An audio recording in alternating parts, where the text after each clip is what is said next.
Buenos días. Vamos a dar inicio a la temática del día de hoy sobre psicología. El tema que vamos a desarrollar es trastornos de la percepción y además memoria. Pueden ustedes observar esta primera imagen. Observen esta primera imagen y van a percibir movimiento cuando sabemos nosotros que esta imagen está estática. Es una imagen que evidencia que existen trastornos de la ilusión óptica. Cuando observamos figuras podemos percibir movimiento que en realidad no existe. Y esto es llamado, obviamente, trastorno de la ilusión. Es llamado ilusión, que es también una anomalía en la percepción, que está o que forma parte de los trastornos de la percepción.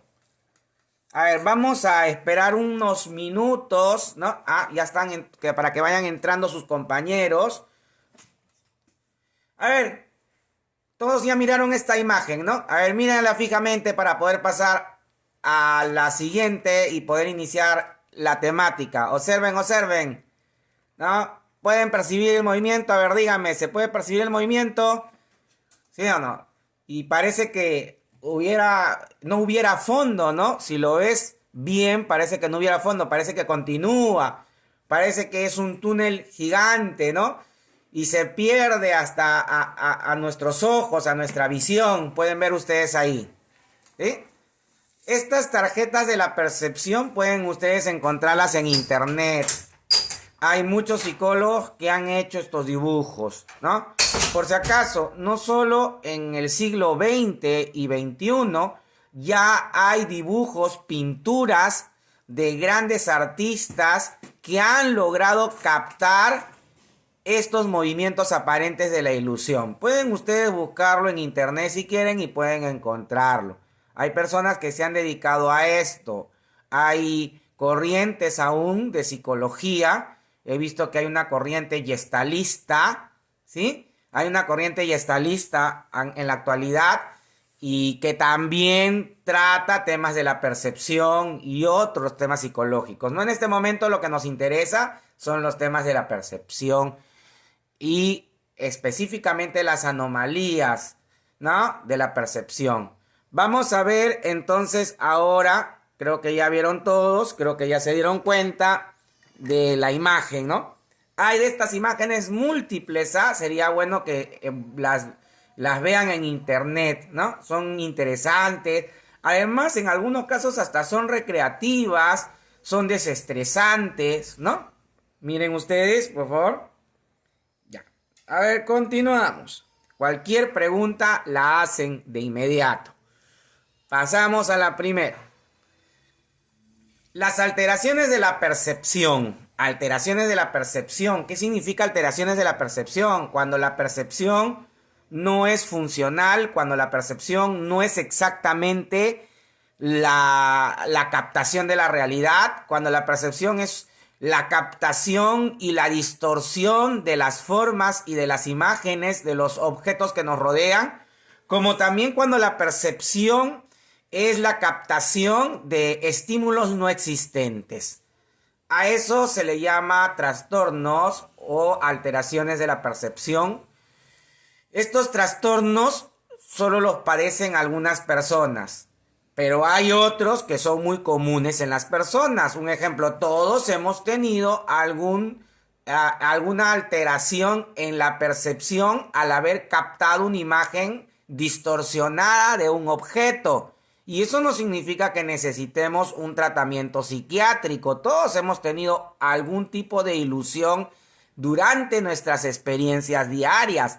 De pronto vimos a un joven que caminaba y estábamos con una amiga y vimos que ese joven era nuestro amigo Pablo, alto, fornido, pelo largo y todavía llevaba su casaca con la calavera en la espalda, ¿no? que él tenía en la secundaria. Entonces nosotros las chicas empezaron a decirle Pablo, Pablo, Pablo, y gritaban y él no hacía caso. Y ella dice que este es un sobrado, dice una de ellas. Y una le dice, oye, gordo, voltea. Inmediatamente la persona a la que llamaban volteó y de pronto no era Pablo, ¿no? Profe, tenía la espalda de Pablo, pero cuando volteó no era Pablo, ¿sí o no? Entonces, ¿qué sucedió? Lo confundimos. Esa es una ilusión, en este caso probablemente objetiva. La posición del objeto observado, las características del objeto observado eran idénticas a otro estímulo que ustedes conocían. Pero cuando el objeto se puso en una posición más clara, evidenciaste la diferencia. Pero por eso no necesitas ir a un psiquiatra, ¿no? Es una simple ilusión, por eso no necesitas ir a un psiquiatra. ¿Te habrá pasado algún día que has estado en el carro y de pronto el carro frenó en un paradero? Ustedes saben que los micros se paran en el paradero y siguen llamando y no saben hasta cuándo llamar. Y pasó otro carro y se paró a un costado del tuyo primero. Y luego este carro empezó a avanzar, pero tú no mirabas el suelo, ni tampoco veías algo, alguna pared al costado, que sea el entorno, el contorno de este carro. Solo veías el carro. Y resulta que tú creías que el carro se estaba moviendo, que tu carro se estaba moviendo, pero en realidad de pronto el carro del costado desapareció y en realidad lo que se movía era el otro carro, no el tuyo. Y esto es un trastorno de ilusión de movimiento aparente. Y no me vas a decir que por ello necesitas ir a un psiquiatra. Profe, pero yo una vez escuché que me llamaban y de pronto miraba y no había nadie, profe. Y le juro, escuché la voz de un amigo o escuché la voz de un primo. ¿Y sabes lo que más me dio miedo, profesor? Que ese amigo, ese primo había muerto. Así que yo estoy totalmente seguro que en mi casa penan, ¿no? ¿Han escuchado esta frase? Es una alucinación, ahí sí hay un problema por si acaso, en este caso sí no es normal. Les puedo decir a ustedes que es normal y común y regular que tengamos ilusiones, pero sí no les puedo decir que es normal, común y regular que tengamos alucinaciones, ¿no? Si hay una alucinación, hay un problema y ahí sí se necesita necesariamente recurrir a un especialista. Salvo de que hayas escuchado a alguien o hayas visto a alguien cuando has estado en estado o en extremo estado de ebriedad. Eso es otra cosa, porque el alcohol en grandes proporciones es un alucinógeno. Salvo que la persona que haya escuchado o haya visto a alguien muerto, previamente a ese momento había consumido de repente pasta básica de cocaína o había ingestado algún otro tipo de droga como el éxtasis, no, ahí estamos hablando de otra cosa, no es un problema psiquiátrico, no es un trastorno mental, ahí estamos hablando obviamente de una sustancia psicoactiva que ha generado ese problema, ¿ya? Entonces, no necesariamente necesitas ir a un psiquiatra porque no has tenido una alucinación, una falsa percepción sin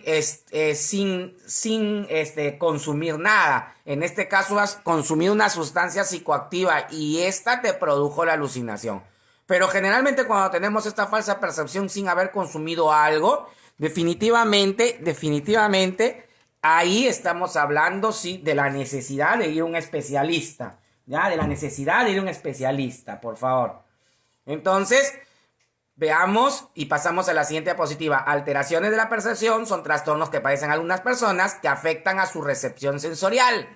¿Qué significa? Yo capto, obviamente, capto los estímulos de forma alterada, que también altera el procesamiento de información. Definitivamente, a veces puedo yo captar adecuadamente el estímulo, pero el problema está en mi procesamiento de información.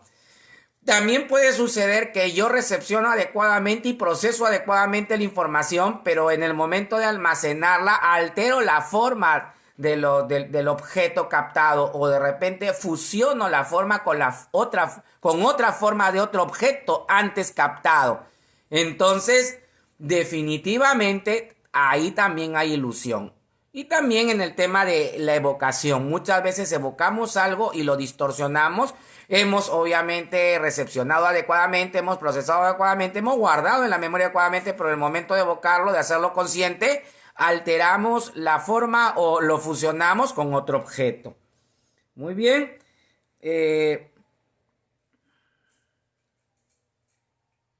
¿Hay alguna pregunta? Por favor, cualquier pregunta la hacen. Creo que ya saben entonces qué es una alteración de la percepción, qué es un trastorno de la percepción y que no toda alteración de la percepción necesita un tratamiento especialista, ¿no? Hay alteraciones que son comunes, como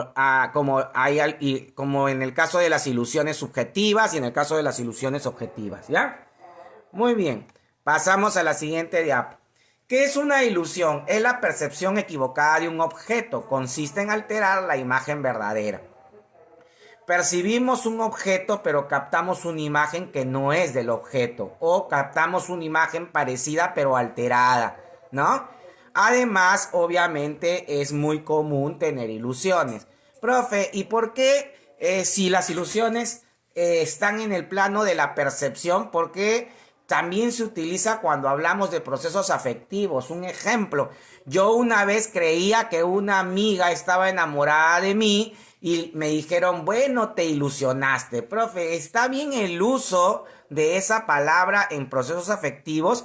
Por analogía sí se puede utilizar, porque si la ilusión es la distorsión de una percepción, y la percepción no solo son de hechos sensoriales, sino también de hechos no sensoriales que se deducen y que se infieren. Y también puedes tú distorsionar, obviamente, el significado de algo. Así que sí es posible, de repente esa señorita contigo era muy amable, ¿no? Esa señorita era muy respetuosa y esa señorita sonreía mucho cuando estaba contigo y tú creías que eran obviamente señales de enamoramiento, cuando en realidad esta señorita te trataba de esa manera porque primero era amable, encima era educada y tercero, hay que decirlo, eres una persona muy carismática y le caíste muy bien, ¿no?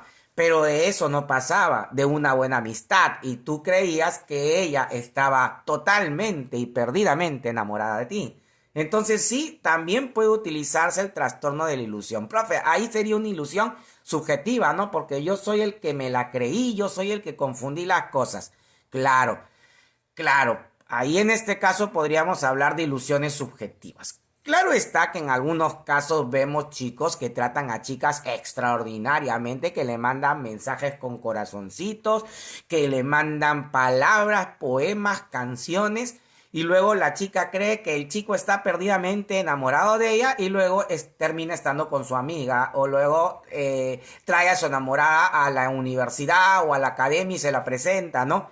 Profe, y la pobre chica estaba enamorada, pues ella es culpable, pues porque se ilusiona, porque ve cosas donde no las hay. Bueno, en este caso yo creo que la ilusión no sería subjetiva, porque en este caso sería objetiva, porque el objeto está dando obviamente cualidades o características de un fenómeno distinto. Ese chico actuaba con esa señorita de manera de la misma manera como las personas actúan cuando están enamoradas de otras personas, ¿sí o no? Y eso hizo que la persona capte ese enamoramiento, pero resulta que luego apareció con otra novia, o resulta que luego hizo obviamente otra novia muy conocida por la persona a la cual le demostraba estas características. Sí, profe, hay personas, sí, claro, la famosa frase, esa chica o ese chico te da alas, ¿no? Ese chico, esa chica te relojea, han escuchado estas características, ¿no? Estas palabras. En este caso sería una ilusión objetiva, ¿no? Porque esta persona ha demostrado o te ha dado características que son comunes de una persona interesada en ser más que un amigo de otra persona. Para que vean ustedes, obviamente te menciono ejemplos en el área afectiva. Profe, y mi amigo dice, pero yo tengo un amigo que dice que una amiga que dice que un cantante está enamorado de ella. Y profe, y la pregunta es, ¿cómo puede decir que está enamorado de ella si el cantante no sabe ni que existe? Es la pregunta, ¿no? No sabe ni que existe.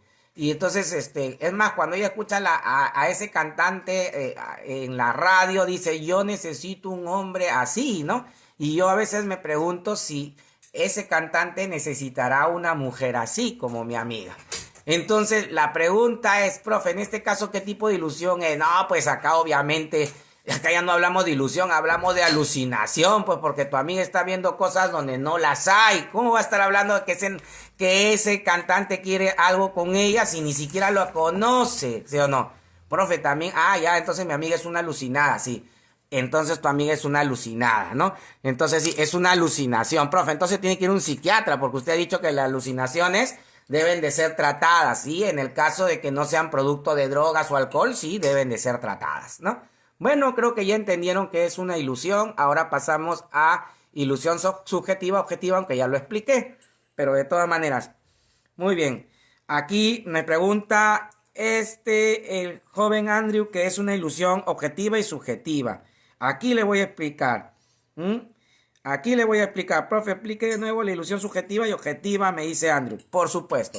Una ilusión subjetiva es cuando tenemos una percepción distorsionada de un objeto y esa percepción distorsionada de ese objeto es responsabilidad directa del sujeto que percibe. El sujeto percibe algo y cambia la forma por algo interno de él, por algo psicológico de él. Puede ser de repente un prejuicio, ¿no? Puede ser de repente una necesidad, puede ser de repente un proceso de ansiedad, y eso es lo que hace que él evidentemente distorsione la percepción. Una jovencita no ve a su amiga hace muchos años, hace 2 años, y de pronto por la calle a lo lejos ve una chica de cabello largo, ni a lo lejos, muy cerca, una chica de cabello largo, y se acerca creyendo que es su amiga, pero estaba a una distancia como para que se dé cuenta que no lo era. Pero esa ansia o esa ansiedad de poder ver a su mejor amiga hace que vea a cualquier chica pequeña o alta de cabello largo, la hace ver a su amiga, captar la forma o la imagen de su amiga, ¿no? Entonces eso es una ilusión subjetiva. La responsabilidad de la alteración y de la distorsión de la percepción la tiene el sujeto. Muy bien, en cambio una ilusión objetiva es cuando el objeto el objeto te predispone a percibir inadecuadamente la imagen de un objeto, ya sea por su posición, ya sea por algunas características que tiene y son similares al objeto que tú querías percibir. Como el caso o el ejemplo que te mencioné de las dos chicas que ven de espalda a un joven y creen que es su amigo Pablo. Es del mismo tamaño, es del mismo ancho, tiene el cabello largo y recogido como su amigo y todavía lleva la casaca de su amigo. Su amigo siempre utilizaba esa casaca con una calavera porque era medio metálico el tipo, ¿no? Entonces, ellas evidentemente se emocionan y llaman Pablo. No es que ellas estaban muriendo por ver a su amigo, de repente ni siquiera lo recordaban en ese momento, pero el objeto, obviamente por la posición en la que estaba y por las características que tenía, le hizo pensar que era un amigo conocido. Y luego cuando se acercaron y lo vieron más de cerca, cuando este sujeto volteó y pudieron verle la cara, se dieron cuenta que no lo era. En este caso, el objeto es el que ocasionó, la postura del objeto ocasionó que uno tenga la distorsión de esa imagen. Muy bien, espero que hayan entendido. Ahora vamos a ver acá algunos ejemplos de ilusión óptica. Muy bien. Muy bien, muy bien. Ahí continuamos entonces ahora. Ejemplo de ilusión óptica. Miren estos ejemplos. Sucede que a veces tú una imagen la cambias de posición y ves, ¿no?, a dos sujetos que aparentemente están haciendo algo. Un ejemplo, en este caso, obviamente es sorprendente, ¿no? Tú ves que un chico con un dedo está sosteniendo a su amiga en equilibrio, ¿no? Ustedes dirán, yo quiero un amigo así, ¿no? Tan fuerte y que me haga esto que es muy divertido. Pero no, simplemente ellos están echados en el suelo y lo único que han hecho es cambiar de posición a la imagen. Es un ejemplo de ilusión óptica, ¿no? Por si acaso esto lo hace cualquier persona. Pero es importante mencionar que las primeras ilusiones ópticas no son del siglo pasado, son de hace más de 200 años. Hay figuras, imágenes y pinturas donde los grandes artistas han logrado captar una ilusión óptica, ¿no? Pueden ustedes revisar múltiples, obviamente, imágenes en el internet. Esta imagen yo la saqué de internet, habían docenas de imágenes, ¿no? Para que ustedes puedan entender un poco de esta ilusión óptica, ¿no? Vean ustedes, una persona que camina por el suelo puede parecer que está caminando por una pared cuando se gira la imagen, ¿no? En este caso, dos personas que están echadas en el suelo, una encima de la otra, cuando volteas la imagen puedes dar obviamente la idea de que está cargando a esa persona con un solo dedo. Un ejemplo, ¿no? Ahora pasamos, ejemplo de ilusión auditiva. Bueno, aquí sí no hay, a ver, acá,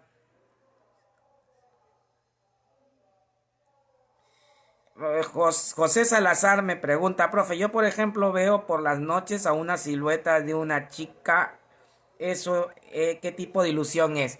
Eh, a veces cuando estamos en la oscuridad, en un cuarto, observamos hacia una pared y como a veces las paredes no están bien pintadas o como a veces hay cosas pegadas en las paredes o hay objetos colocados en los percheros de las paredes, porque no hay una claridad exacta, estas nos proyectan una imagen que puede ser de una mujer, de un hombre, ¿no?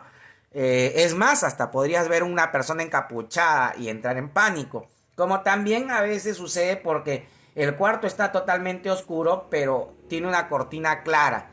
Y a 20 metros de tu casa hay un poste, ¿no? Y entra una pequeña y tenue luz. No suficiente para que tú veas las cosas claras, pero esa pequeña y tenue luz, cuando estás observando, te permite ver algunas sombras, algunas formas. Podrías considerarlo como una ilusión objetiva, ¿no? Siempre y cuando tú las veas porque simplemente las ves, ¿no? Mira, porque mira fijamente a una pared y las ves, ¿no? Pero un ejemplo, ¿qué sucedería si yo he visto una película de terror, ¿no? Yo he visto una película de terror a las 12 de la noche, no sé cuál de las películas de terror te daban miedo, ¿no? No sé, a mí me dio miedo la película El Aro, ponte, ¿no? El Aro, la versión china, es más rayada. Entonces, ¿qué es lo que sucede? Si tú veías una película así y te asustaste, no sé, de repente viste Destino Final 4 o 5 y te asustaste, entraste en pánico y todavía se te ocurrió ver la película sola en tu cuarto a la 1 de la madrugada y con las luces apagadas, ¿no?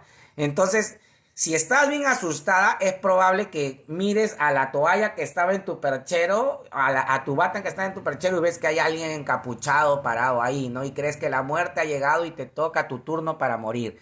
Entonces empiezas a gritar, no, gritas y gritas y gritas. Es una ilusión, en este caso subjetiva, ¿no? Claro, siempre y cuando haya un objeto, ¿no? Porque también puedes tener alucinaciones. El miedo también te puede llevar a alucinaciones. Sientes que alguien está entrando a tu cuarto, que alguien está caminando, que alguien se sienta. Y en realidad no hay nadie, sino tu imaginación está creando una idea, ¿no? Pero bueno, en este caso sería una ilusión, joven, sería una ilusión, ¿no? Sería una ilusión, José, ¿sí? Y tiene acá, José dice, tiene razón, a veces veo a Freddy Krueger, el de la película de Elm Street. Esa película casi me trauma a mí cuando era niño. Se me ocurrió verla cuando tenía 10 años, porque la primera versión se dio de ese tiempo, ¿no? Y era terrible, no podía caminar, no podía dormir porque creía que se iba a aparecer en mi cama, ¿no? O en mis sueños. Y todavía mi hermano mayor, desgraciado, desde el otro lado del cuarto, se ponía a cantar. 1, 2, cierra la puerta. Aumentaba mi temor, mi miedo. Sí, ese es ese Freddy Krueger era un sádico, un maldito, ¿no? Veamos, esta ilusión de la paradoja de Triton, descubierta por Diana Deutsch, algunos oyen notas, sí, pones unas mismas notas y algunos oyen que las notas suben y otros oyen que las notas descienden, ¿no? Unos oyen que las notas ascienden y otros captan que las notas descienden, ¿no? Y habrá sucedido que alguna vez han estado escuchando música y tú dices, sube el volumen y también, oye, pero estás loco si ya tiene hasta el número 20. Ah, yo creía que le habías bajado. Tiene una explicación sensorio auditiva. Lamentablemente solo he puesto la imagen, ¿no? De los ecualizadores de un equipo, ¿no? Porque para captar esta ilusión necesitamos definitivamente ocasionarla, ¿no? O promoverla en un equipo, ¿no? De reproducción musical. Muy bien. Ahora pasamos a otro. Acá tenemos ilusión táctil. Y esto es muy común. Profe, sí, yo he escuchado, se llama la extremidad fantasma.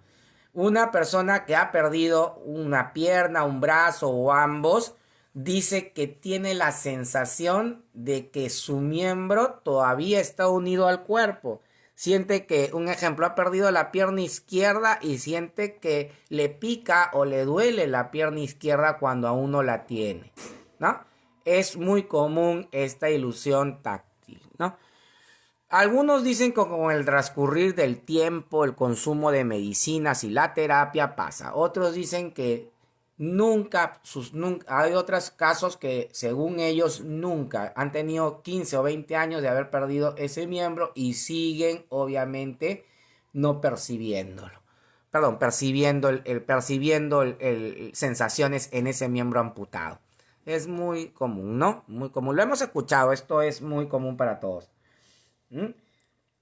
Entonces, algunos acá, Andrew dice, profe, sí, me pasa a mí cuando uso audífonos. Sí, parece que la música, a veces le subo el volumen y parece que la música estuviera bajando y en realidad le hemos subido el volumen, ¿no? Y en algunos casos estamos bajando y sentimos que obviamente está descendiendo. Muy bien, muy bien. Entonces, continuamos y esto de la ilusión táctil es muy común y lo pueden encontrar ustedes en cualquier texto. A ver, seguimos. Alucinación. Oye, profe, esas imágenes, sí, en internet hay unas imágenes impresionantes, ¿no? Así que podemos, por motivos de aprender, podemos utilizarlo, ¿no? Y eso no es penado, salvo que estés vendiendo las imágenes que a personas les ha causado mucho trabajo hacerlas. Hay que respetar siempre y hay que valorar siempre el trabajo y la creatividad de todas las personas. Mira, nosotros no nos ponemos a dibujar ahí, no nos ponemos a hacer esto, ¿no? Pero podemos utilizar imágenes de que otras personas lo han hecho. Y bueno, y nos sirve. Agradecemos a todas las personas creativas que le dedican tiempo a hacer estas imágenes. Muy bien. Luego tenemos nosotros aquí, obviamente, la alucinación. La alucinación también es un trastorno de la percepción y definitivamente este trastorno de la percepción sí es más complejo y en muchos casos necesita obviamente de tratamiento. Profe, un ejemplo, si yo alucino por alcohol o por drogas, entonces no necesito un tratamiento porque solo es por el consumo de estas sustancias psicoactivas. Claro, no vas a necesitar tratamiento por esa alucinación, pero sí vas a necesitar tratamiento por tu adicción a las drogas y tu adicción al alcohol, ¿no? Evidentemente aquí lo más importante no es que consumes drogas o que te alcoholizas o consumes mucho alcohol. Aquí el problema es ese, aquí no el problema es las alucinaciones que te ocasionan estos, ¿no? Entonces, pero evidentemente en el caso de que sin consumir estas sustancias psicoactivas y sin algunas situaciones que también producen alucinaciones, experimentas una alucinación, es importante evidentemente el recurrir a un especialista porque esto se puede agudizar, ¿no? Puede ser obviamente los indicios del desencadenamiento de una patología esquizofrénica. Es mejor hacer un diagnóstico porque de repente solo fue un caso aislado, ¿no? Y hay que ver por qué se llevó a cabo, también descubrir por qué se dio ese caso aislado, porque también es importante descubrir el estímulo para poder suprimirlo, ¿no? Pero también puede obviamente demostrarse que es el inicio de uno de estos, obviamente, trastornos y hay que tratarlos, ¿no? Muy bien, muy bien. José Salazar dice, a ver, dice, también te va a aparecer la niña del ascensor. No, no, no, no, por favor, eso sí me asusta, ¿no? Y además me trae un mal recuerdo, ¿no? De esta pobre niña que fue utilizada para hacer esta broma y la persona se tocó de nervios y la golpeó tan fuerte que terminó muriendo. Esta fue una situación muy triste, ¿no? Una situación que pone a evidencia que hay que tener cuidado cuando hacemos bromas, cuando queremos sorprender a las personas, porque no todas las personas reaccionan de esa misma manera. Un joven en Estados Unidos se disfrazó de zombie y hizo correr a varias personas. Y luego cuando empezó a caminar normal riéndose, las personas lo empezaron a perseguir. Gracias a Dios este tipo corría muy rápido, porque es muy probable que si lo pescaban, lo mataban, ¿no? Era una turba de personas persiguiéndolo, ¿no? Hay que tener cuidado con estas bromas. Y esta broma obviamente le causó la vida a una niña casi adolescente. Creo que sucedió en Brasil, no tengo muy bien la información. Entonces, ¿qué es una alucinación? Es una falsa percepción. ¿Y qué ocasiona esta falsa percepción? Bueno, en primer lugar puede ser ocasionado por trastornos mentales. Estamos hablando de un caso, la esquizofrenia, un caso que generalmente se presenta entre los 15 y 16 años, los momentos, o sea, se puede presentar más adelante, pero las edades más mínimas en las que se presenta la esquizofrenia son a partir de los 14, 15 años. Pero normalmente un gran número de casos esquizofrénicos se han suscitado al terminar la adolescencia, al comenzar la juventud. Profe, hay casos de alucinaciones o esquizofrenia infantil, muy pocos casos, no digo que sea imposible, muy pocos casos, pero sí se han visto, ¿no? Pero mayormente estos casos se dan en la adolescencia, casi al finalizar y en la juventud. ¿Ah? Pero es un trastorno que debe ser tratado, es un trastorno muy agudo, muy complejo, que tiene que ser tratado. La persona con esquizofrenia tiene que ser medicada, ¿no? Pues sabemos nosotros que la esquizofrenia está relacionada directamente con la producción de la dopamina y tener falsas percepciones no son adecuadas. Hay personas que han quemado su casa, han asesinado a su pareja, han asesinado a sus hijos por haber tenido alucinaciones, ¿no? Por haber tenido alucinaciones. Gracias a Dios y gracias a los gobiernos de nuestro país, ¿no? Eso sí, hay que agradecer, ya es una enfermedad casi en su totalidad subsidiada, ¿no? Ya es una enfermedad casi en su totalidad subsidiada. Hace 20 años, lamentablemente, el subsidio era un poco complejo y la persona tenía que comprar con sus propios medios estos medicamentos, ¿no? Y ustedes saben que Perú es un país con alto índice de pobreza y comprar las pastillas significaba no comer un día o dos. Así que muchos no las consumían y sucedían estos casos de los cuales estamos hablando, ¿no? Salía en los periódicos,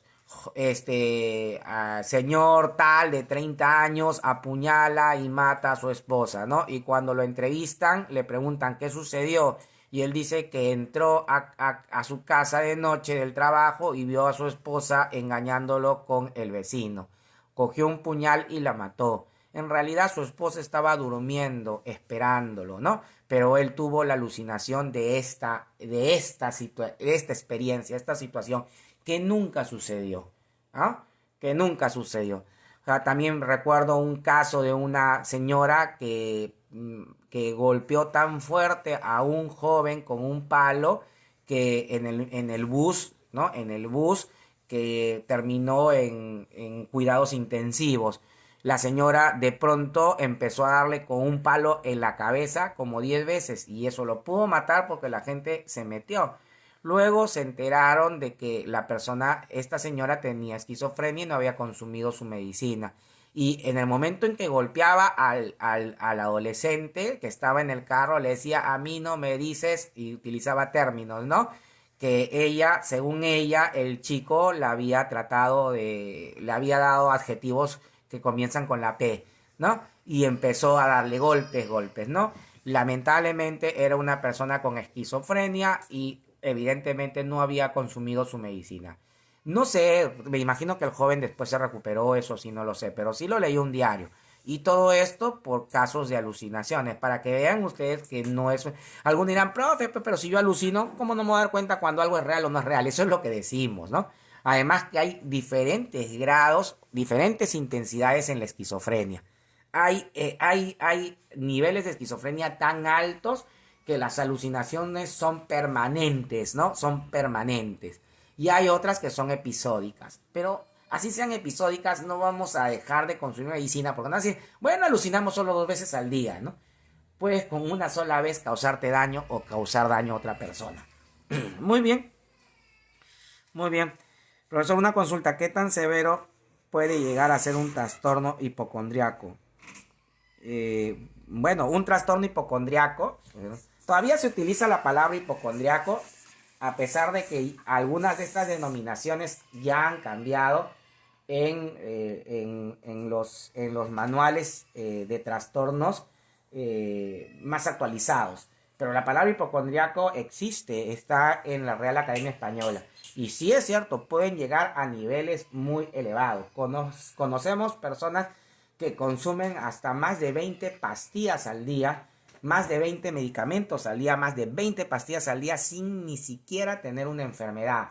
Porque toman medicinas para el dolor de la cabeza, toman medicinas para la digestión, toman medicinas para las flatulencias, toman medicinas para el control de azúcar, toman medicinas para el control de peso, toman medicinas para la presión, pero no tienen nada de ello, ¿no? No tienen nada de ello. Y evidentemente si no las consumen sienten dolor, sienten malestar, sienten que están enfermos. Y si tú lo llevas a un hospital, les hacen los tratamientos y le dices, pero estás bien en colesterol, estás bien en triglicéridos, tienes una presión óptima, tu sistema cardíaco es excelente, un promedio de latidos impresionante, tienes el peso idóneo que quisiera tener toda mujer o todo hombre. Pucha, el tipo es perfecto. El tipo es perfecto, es sorprendente, pero se toma todas esas pastillas. Evidentemente esto va a generar deterioro orgánico, ¿no? Sabemos nosotros que el consumo, evidentemente, de medicinas deterioran órganos. El primero, obviamente, en ser deteriorado es el hígado, ¿no? Profe, pero yo tomo y el hígado no. Es que el hígado es un órgano tan humilde, tan sencillo, que no fastidia, no se queja. Y cuando tengas malestares del hígado, ahí sí preocúpate, porque cuando recién el hígado reacciona, cuando recién el hígado ocasiona falencia, dolencias y sintomatología, es porque la situación es muy grave. Así que ten cuidado. Profe, también podemos obviamente generar pues un proceso de perder el calcio, de descalcificación progresiva por el consumo excesivo de medicinas. Como también por el consumo excesivo de gaseosas, por si acaso. Hay gente que toma 3 gaseosas al día, suma cada una de medio litro, toma litro y medio, 2 litros al día. Profe, yo tengo adicción a la gaseosa, ¿es correcto? Sí, la palabra es correcta. La gaseosa genera adicción, ¿no? Muy parecida, no tan intensa como el alcohol, pero sí produce y genera adicción, ¿no? No tan intensa como el tabaco, pero sí genera adicción. Profe, entonces, sí, el hipocondriaco evidentemente se vuelve un fármaco dependiente. Así que o te controlas o esta alteración va a controlar tu vida. Recuerda eso, ¿ya? Recuerda eso. Aquí dice, profe, yo ilusiono que ya ingresé a la universidad. Bueno, podríamos decir que no ilusionas, sino que sueñas, ¿no? Que sueñas que ya ingresaste a la universidad. El sueño es un fenómeno. Los fenómenos oníricos son también procesos psíquicos que se dan en la mente en el momento en que la conciencia entra en reposo. Y evidentemente esta creación, estas experiencias, estas vivencias, obviamente, que se llaman sueños, son creadas por la imaginación. Y los temas de estos sueños están relacionados con sentimientos, emociones, deseos y, por qué no, miedos, ¿no? Es más, mientras más estudies, ¿sabes lo que vas a soñar? Vas a soñar que no ingresas, ¿no? Mientras más estudies, porque el que más estudia, el que más se esfuerza, el peor miedo que tiene es que es no ingresar. Y más bien tu amigo, el que nunca va a clases, el que nunca estudia, el que revisa el que revisa el libro una semana antes del examen de admisión, ese conchudo todo el año ha soñado que había ingresado. Ese todo el año ha soñado, profe, ¿no? Están relacionados con el deseo, con la, ¿no? Entonces, es importante que nosotros tomemos en cuenta eso, ¿no? Es común, los sueños son importantes. Profe, ¿puedo traducirlos? Sí, puedes traducirlos. Hay mecanismos como hacer una pequeña traducción, pero evidentemente estos no predicen el futuro. Algunos dicen, profe, yo sueño con el futuro. No, por favor, las premoniciones son parte de las películas de Hollywood, ¿no? De cosa más de Columbia Pictures. No son en realidad científicamente reales, ¿ya? Entonces hay que tener mucho cuidado. Pero sí, las ilusiones traen mucha información de nuestras vivencias, mucha información incluso de algunas cosas que estamos haciendo mal. Pueden dilucidar algo que hacemos mal y que inconscientemente no nos hemos dado cuenta. Hay que tener un poco de cuidado con eso, ¿no? Profe, ¿y la menopausia que sufren, por ejemplo, las mujeres tienen algo que ver con la llamada percepción de la información? Sabemos nosotros que hay casos en la menopausia de depresión y muchas veces la depresión puede ser tan intensa que de pronto pueden causar ilusiones muy continuas y de repente también pueden causar hasta alucinaciones. ¿Y por qué podrían causar alucinaciones? Porque así como en la adolescencia hay un vaivén hormonal hasta conseguir un equilibrio, evidentemente en la menopausia también nuevamente entramos en una alteración hormonal hasta que nuevamente se obtiene un equilibrio nuevo, ¿no? En el primer caso es porque has comenzado a menstruar y has iniciado la capacidad reproductiva. Y en el otro caso es porque has dejado de menstruar y has perdido la capacidad, obviamente, de reproducción. Entonces, en estos temas de vaivenes hormonales, puede darse casos de alucinación. ¿Sí? Puede darse casos de alucinación. Pero lo que más se ve en la menopausia es ilusiones, distorsión de la percepción. La persona siente algo y ya cree que tiene dolores de estómago, pero producto de la ansiedad y la preocupación, y esta persona menopáusica cree que ya tiene cáncer terminal al estómago, ¿no? Entonces sí hay ilusiones muy frecuentes en la menopausia y podrían presentarse casos de, obviamente, alucinaciones. Por acá dice, profe, y la ilusión que me hizo ella. Bueno, sí es común. Eso depende. Esa ilusión puede ser subjetiva, porque tú la creaste, o puede ser objetiva. A esa chica le gusta que los chicos estén enamorados de ella y luego les dice no, ¿no? Pues eso depende también de eso. Mm, Algunos dicen, ¿tiene que ver algo con el proyecto de vida? Bueno, el proyecto de vida en la adolescencia es subjetivo, así que está llena de ilusiones, ¿no? Creer que voy a ser médico, pero me da asco la sangre, ¿no? Es curioso, profe, pero ¿por qué quieres ser médico si te da asco la sangre, odias la biología, la anatomía? Oh, profe, es que yo me he visto, yo soñé que estaba con bata blanca, ¿no? Y cuando me veo al espejo con bata blanca me veo bien. Bueno, pero por eso no significa que deba ser médico. También los que venden carne y pollo también se ponen batas blancas, ¿no? Entonces eso no tiene nada que ver.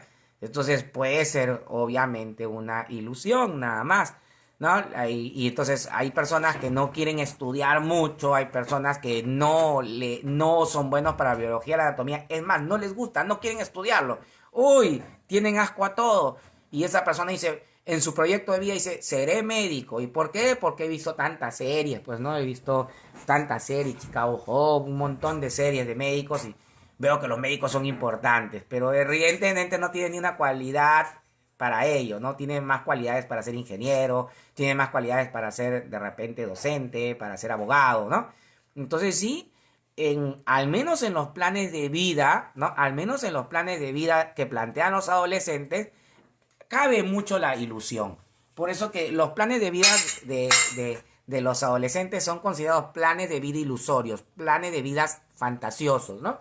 los verdaderos planes de vida son los que se hacen en la juventud, porque en la juventud obviamente la impulsividad se disminuye, la impulsividad disminuye, el desequilibrio emocional disminuye. No digo que los jóvenes no sean impulsivos, también lo son, pero en comparación con los adolescentes su impulsividad es menor.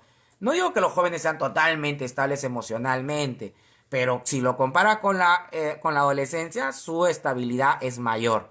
Entonces, además que recuerden que en la juventud es cuando nosotros culminamos nuestros estudios postsecundarios, que pueden ser estudios universitarios, que pueden ser estudios técnicos o que pueden ser estudios militares, o de repente no estudios de estas cosas, sino puede ser, es el momento en que nosotros hemos colocado un negocio y hemos decidido dedicarnos a ello, ¿no? Porque por si acaso, el hecho de que a nosotros nos hagas felices ser universitarios y profesionales, no significa que sea la única forma de ser felices y de vivir esta vida, ¿no? Hay personas que no quieren estudiar en una universidad, pero quieren dedicarse a la empresa, quieren dedicarse a, ¿cómo se llama?, a hacer empresa, a poner negocios, ¿no? Entonces también es válido, ¿no? Y esto se materializa casi siempre en la juventud. Y eso hace que la juventud sea el momento específico o el momento más adecuado donde nosotros establecemos planes de vida objetivos, ¿no? Tampoco 100% objetivo, solo un robot puede ser 100% objetivo, solo una computadora puede ser 100% objetiva. Muy bien. Otro trastorno importante que tenemos nosotros, bueno, otra causal, ¿no? Otro motor que produce alucinaciones son las drogas, ya lo hemos visto, bueno, ahí me he equivocado, he puesto drogas, ¿no? En realidad son las drogas, y evidentemente las drogas son sustancias psicoactivas y producen alucinaciones. Obviamente hay drogas que producen más alucinaciones que otras, ¿no? Definitivamente hay drogas más potentes, pero todas en sí producen alucinaciones. Por ahí un alumno me dijo una vez, profe, pero yo fumo marihuana muy de vez en cuando y no tengo alucinaciones. Lo que sí me siento equilibrado, me siento extasiado, me siento cool, como dicen algunos, ¿no? Además la consumo porque la marihuana no es adictiva. Y sí he escuchado esta payasada, ¿no? Que la marihuana no es adictiva, ¿no? Y que el tabaco es adictivo y la marihuana no es adictiva. Y el tabaco es más dañino que la marihuana, entonces fumo marihuana, ¿no? Por favor, o sea, es una sustancia psicoactiva natural, pero igual es una sustancia psicoactiva natural. Promueve degeneración neuronal, por supuesto, porque es un alucinógeno. Promueve alteraciones en el sistema nervioso, definitivamente. Ahora, en otros países la consumen por temas obviamente medicinales, ¿no? En el caso de estar en grado 3 de cáncer, nos ayuda a superar dolores, pues es aceptable, ¿no? Como también hay sociedades donde la consumen de forma libre, sin importar si tienes cáncer o no, como en Suiza, en Suecia, en Holanda, ¿no? Bueno, son sociedades y allá ellos, ¿no? Pero definitivamente, si hay obviamente daño, hay deterioro nervioso, deterioro del sistema nervioso, deterioro neuronal, ¿no? Y también evidentemente hay un tipo de adicción. De repente no, no de neurotransmisores, pero sí obviamente social, ¿no? Entonces, profe, pero yo nunca al fumar marihuana no he tenido alucinaciones. Es que ahí está el punto. Lo que pasa es que hay drogas que no son no tienen niveles de alucinación tan fuertes. Así que para poder tener esas alucinaciones tienes que consumirlas en proporciones mayores. Así que mientras que tú tomas una pastilla de éxtasis, ¿no? Y ves a los ángeles y a los demonios en pleno conflicto, para poder obviamente tener alucinaciones con la marihuana, pues tendrías que consumir 3, 4 o 5 envoltorios, ¿no? Así que tú, que has consumido una vez y muy esporádicamente, y te digo que no lo vuelvas a hacer, obviamente no tuviste alucinación alguna, ¿no? Por eso te vuelvo a repetir, las drogas tienen diferentes niveles, diferentes intensidades y producen alucinaciones de acuerdo a la proporción del consumo. Como el alcohol, ¿no? Como el alcohol. Sí, el alcohol, por si acaso, profe, yo he tomado alcohol y hasta me he sentido borrachito. Mi papá me hizo la prueba de caminar por la línea o de pararme en un pie y me caí. Pero, profe, recuerdo todo y no tuve alucinaciones.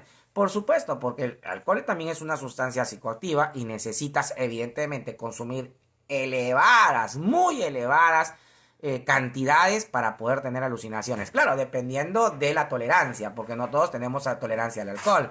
Hay personas que toman 10 horas seguidas y no pierden el conocimiento. Hay chicas y chicos que con un solo vaso se están parando de manos en la fiesta. Entonces, obviamente, el nivel de tolerancia es diferente, tanto en el alcohol como en las drogas.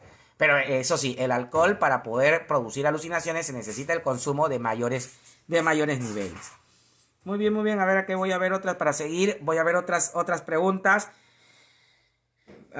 Profe, ¿y cuando una mujer cree estar embarazada hasta creer tener todos los síntomas? Bueno, antiguamente se llamaba esto, a esto se le llamaba antiguamente neurastenia. Era un trastorno que estaba asociado a la neurosis, ¿no? Que era cuando una persona tenía sintomatologías de algo cuando en realidad no lo tenía, ¿no? Y esto sucedía por algún, obviamente, problema que tenía o alguna alteración afectiva que tenía. Y hay personas, pues, que estaban tan preocupadas porque sabían que habían tenido actos sexuales sin protección y todo el mes se la pasaron pensando en ojalá que me venga, ojalá que me venga, ojalá que me venga. Y todo el día andaban pensando en eso. La cosa es que cuando llegó la fecha, el señor Rojas nunca llegó. Y evidentemente es un caso de neurosis, ¿no? Así se le llamaba antiguamente, un caso asociado a la neurosis. Entonces, profe, tanto pensar y tanto preocuparme hizo, sí, que ¿cómo se llama? El periodo de menstruación no ven. Y a veces la chica tenía miedo de decirle al novio y esperaba semanas, ¿no? Una semana, semana y media y ya no venía. Y ahí se preocupaba y llamaba a Carlos. Carlos, le decía, y él le decía, ¿qué? Carlos, el señor Rojas no viene. Y Carlos dice, ¿y cuántos días? Y ella le decía, 10. Y él le decía, ¿y por qué no me avisaste al segundo día? Y luego había una bronca. ¿Y para qué te iba a avisar? O sea, tú piensas en abortar. Empezaba la bronca de los valores.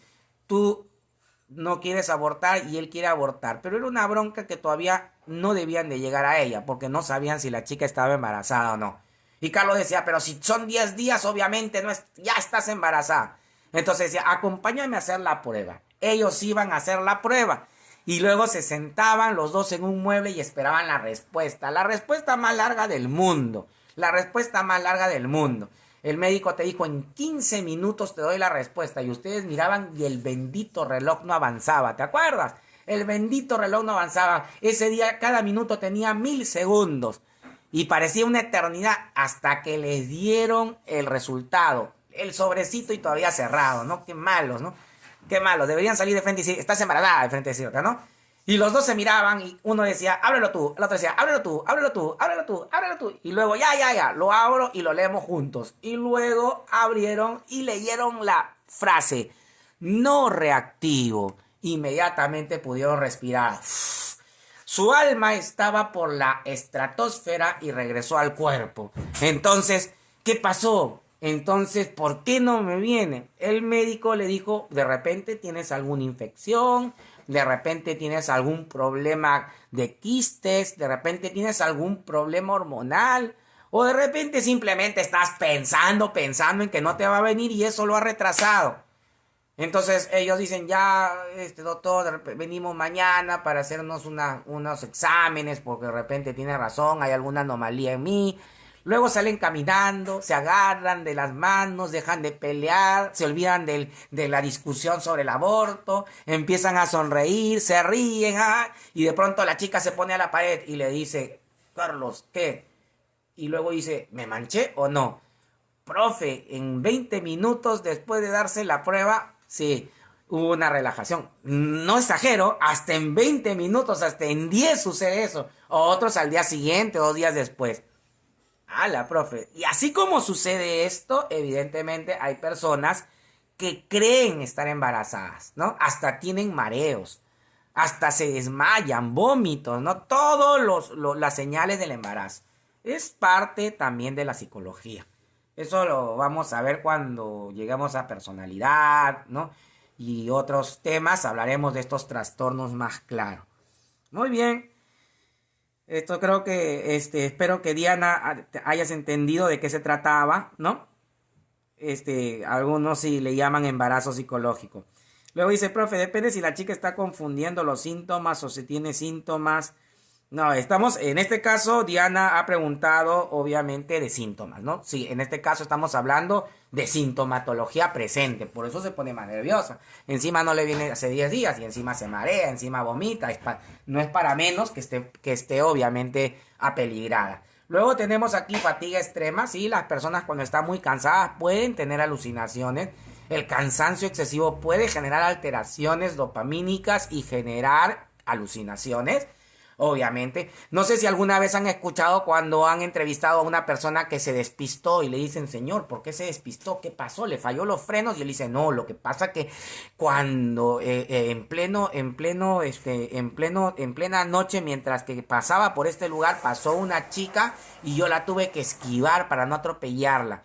Y él asegura que vio una chica y entonces la señora que la entrevista, pero ¿cómo puede haber una chica en la pista si la casa más cercana a esta carretera está a 20 kilómetros? ¿No? La hubieses visto cuando te despistaste. No, pero lo juro, la vi. Pero cuando bajé ya no estaba. Yo creo que era un duende, ¿no? Era el chapilco, era el tunche. Ya no saben qué inventar, ¿no? Tantas historias que hay en la sierra, en las provincias, ¿no? No es ni el chapilco, ni el duende, ni el tunche, ni nada, ni nadie, ni la tía del aro, nada, menos la tía llorona. ¿Qué es? Es que has manejado 12 horas, pues irresponsable. ¿Quién puede, obviamente, manejar 12 horas seguidas y no tener alteraciones perceptivas, no tener alteraciones mentales? ¿Cómo se te ocurre manejar 12 horas seguidas sin descansar? Así que deja la llorona tranquila. Eres tú que evidentemente ha tenido un cansancio excesivo y evidentemente ha ocasionado esto una alucinación. Por si acaso, si es posible. Luego tenemos emociones severas, ¿sí? Emociones severas y fiebres elevadas. Hay personas que pues cuando tienen más de 40 de fiebre empiezan a tener alucinaciones. Y emociones severas y fuertes, cóleras muy fuertes o miedos muy fuertes o tristezas o penas muy fuertes también generan alucinación. A ver, continuamos. Ahora pasamos a la memoria. Si no hay ninguna pregunta, por favor, ahora pasamos a la memoria. Depende si la chica está confundida. Ya, acá sí, ya. Ahí dice, y el rechazo al hijo durante el posparto, bueno, la etapa pauperal o del pauperio, como le llaman algunos, a los días posteriores al parto, también generan desórdenes hormonales. Y estos desórdenes hormonales deben de ser compensados con descanso, con una buena dieta, pero además con una estabilidad emocional. Imagínate tú, ¿no? Que encima de haber pasado por este momento tan difícil que es el trabajo del parto, si es un parto natural, si el organismo tiene que volver a equilibrar, ¿no? Equilibrar sus producciones hormonales durante varios días. Imagínate todo esto sumado a una inestabilidad emocional, una falta de participación de la pareja o de la familia en el cuidado del bebé, la falta de cariño y de afecto de la familia hacia esa persona. Esto evidentemente puede ocasionar alteraciones emocionales, puede ocasionar deseo, ansiedad excesiva, sentimientos de abandono, ¿no? Sentimientos de rechazo hacia el bebé. Son cosas que pasan después del parto en los primeros días, ¿no? Se habla también, por si acaso, de una psicosis del pauperio, ¿ya? Se habla de una psicosis del pauperio, de personas que desencadenan, obviamente, respuestas o reacciones psicóticas a los pocos días de haber dado a luz. Se matan, se suicidan, o hasta matan al bebé, o ambas cosas progresivas. Es un caso muy conocido y bueno, se han visto muchos casos en la sociedad.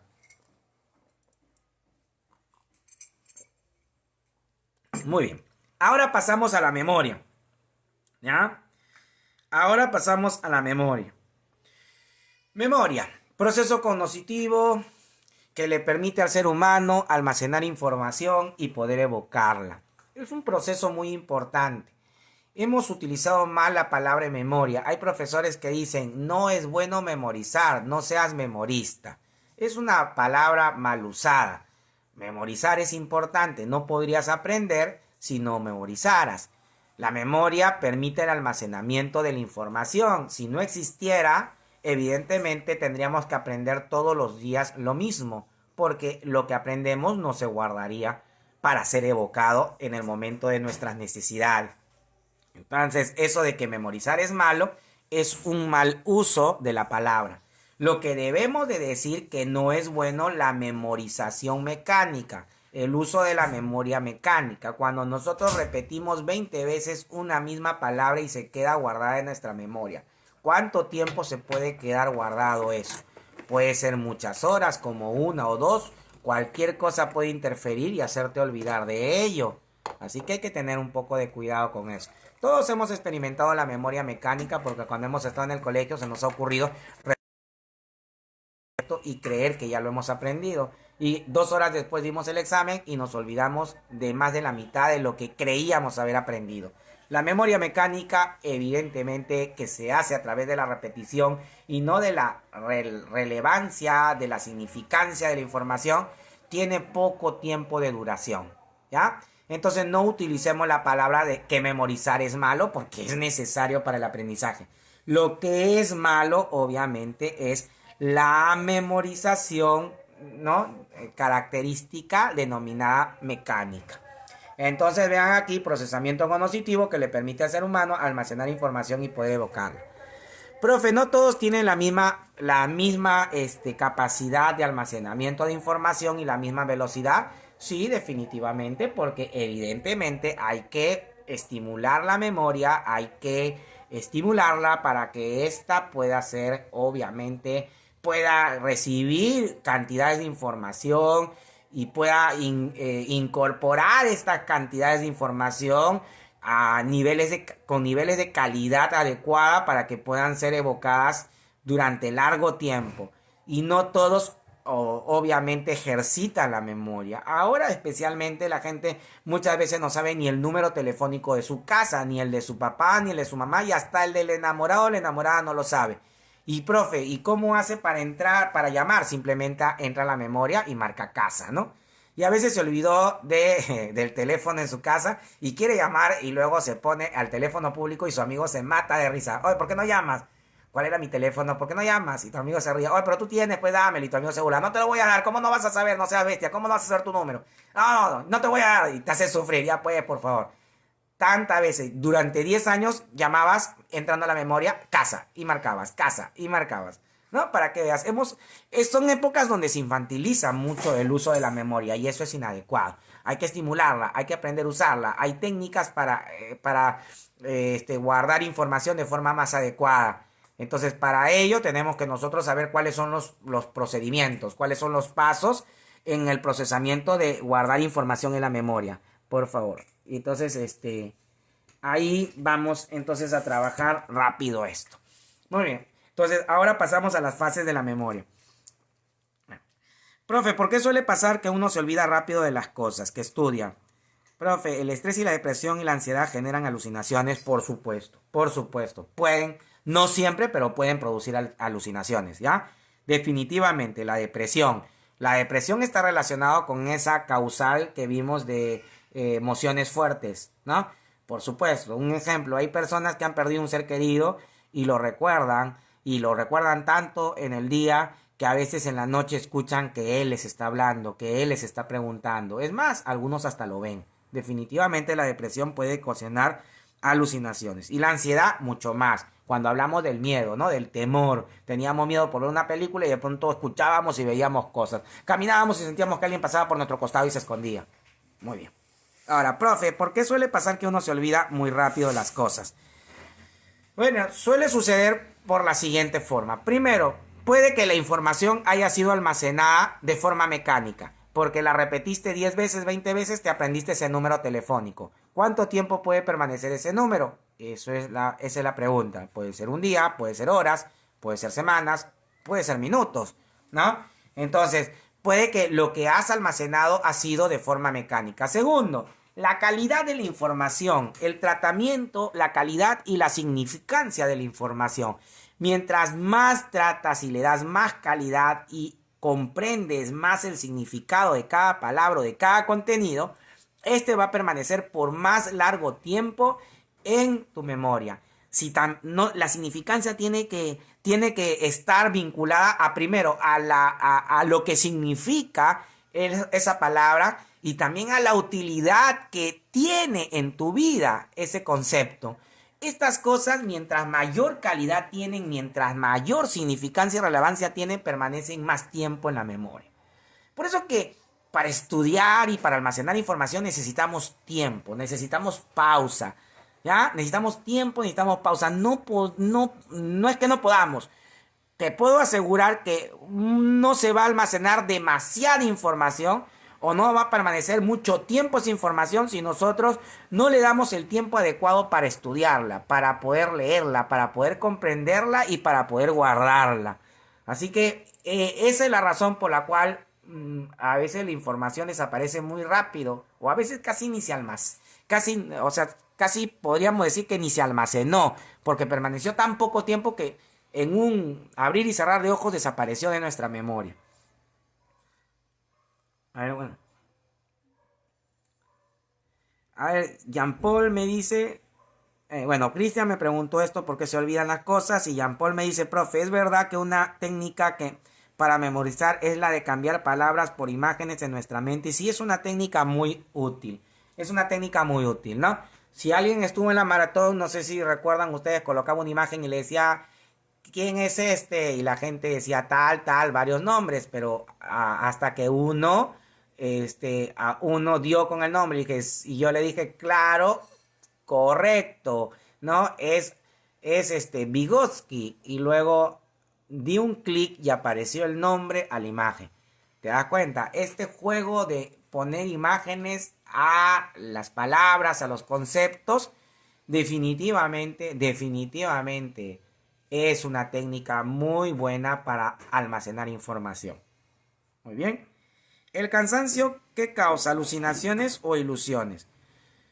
Depende de la intensidad del cansancio. Cuando el cansancio existe pero no es muy intenso, puede promover ilusiones. Puede promover que con mucha facilidad confundas imágenes, confundas ideas con otras. Pero cuando es muy intenso, cuando el cansancio es demasiado intenso y todavía has consumido hasta cafeína para poder obviamente mantenerte despierto, pueden suceder alteraciones en la producción hormonal. Puede haber alteraciones en la producción de la dopamina y generarte alucinaciones. Cuando el cansancio es muy excesivo, muy extenuante, lo que puede suceder son alucinaciones y no ilusiones. Ambas cosas. Alucinación. Bueno, ambas cosas. Entonces ya sabes, pueden causar ilusiones y en los casos extremos, alucinaciones. Profe, ¿el recibir una descarga eléctrica afecta a tus impulsos nerviosos y te lleva a alucinar o algo así? Mira, la verdad que no tengo mucha información sobre esto, pero sí sabemos que cuando las personas han recibido descargas eléctricas muy fuertes y especialmente si estas descargas eléctricas han tenido un número de amperios muy elevados y la persona no muere, sí puede generar alteraciones en el sistema nervioso. Podría de alguna manera generar que haya algunas alteraciones en el traslado de los impulsos nerviosos. Están conformadas por diferentes tipos de energía, ¿no? ¿Ya? Entonces sí puede generar, podría, no tengo una información exacta, pero por la conceptualización, obviamente, del caso, sí podría, ¿no? Sí podría. Sabemos que sí genera alteraciones en el sistema nervioso. Aparte, obviamente, físicas, ¿no? Físicas. Muy bien, Jean Paul, muy bien. Entonces, ha dado con algunas definiciones y con los nombres de algunas definiciones muy importantes. Muy bien, hay que tener un poco de paciencia para aprender por si acaso, ¿ya? Ya les he dicho que se necesita tiempo. Algunos quieren que esta clase lo haga en 10 minutos. Y les digo que no es conveniente. No es conveniente porque aparentemente tú vas a creer que vas a tener la información, pero cuando pasen los días te vas a dar cuenta que cada vez hay menos información en tu memoria sobre esto. Pero estamos avanzando, estamos avanzando. Muy bien. A ver, continuamos. Estas son las fases de la memoria. Primero se da la fijación o la captación que constituye en el registro. Yo registro una nueva información. Yo veo que ha llegado una nueva información y se ha presentado ante mis, obviamente, receptores sensoriales. Luego paso a una conservación o retención. Esta información que yo he registrado, esta nueva información que existe, que ha sido registrada por mis sentidos, ahora obviamente van a ser conservados y retenidos. ¿Qué significa? Bueno, utilizamos la palabra almacenamiento. La información ha sido incorporada en la memoria, obviamente. Luego, cuando en el transcurso de los días yo estoy obviamente teniendo mis experiencias cotidianas, veo que hay la necesidad de utilizar una información que he almacenado en la memoria. Entonces la utilizo. Lo que va a suceder obviamente en un examen de admisión. Ustedes cuando den el próximo simulacro van a tener preguntas. ¿Y qué es lo que van a hacer ustedes? Inmediatamente van a empezar a evocar información para poder desarrollar esos problemas o dar respuesta a esas preguntas. Me van a preguntar cuál es de repente una de las características más importantes de la sociedad medieval. Entonces tú inmediatamente empiezas a recordar, ¿no? A ver, en el medioevo, ¿qué vimos? Comenzó con la caída de Roma Occidental, empezamos a ver cómo era la sociedad en la edad medieval, empiezas, ¿era como en la romana? No, en la romana había esclavitud, acá había servidumbre.